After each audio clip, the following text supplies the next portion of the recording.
দুর্গাপুজোর সময় শুধু আমাদের 70-80 হাজার কোটি টাকার ব্যবসা হয়। আর একটা সুখবর দিই,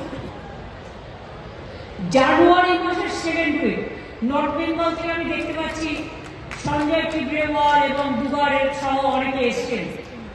মহাকাল মন্দিরের শিলান্যাস হবে। জমি কিন্তু আমি দেখে নিয়েছি, রেডি করে দিয়েছি। পুজোর দিনও আমি মনে মনে ঠিক করে নিয়েছি।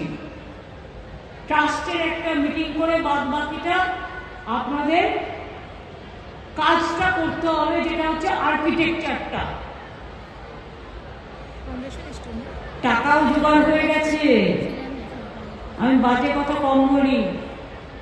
এই যে দুর্গা মন্দিরের ট্রাস্ট ইতিমধ্যেই যা টাকা জমা করেছে, তাতে আমার মায়ের মূর্তির দাম উঠে গেছে।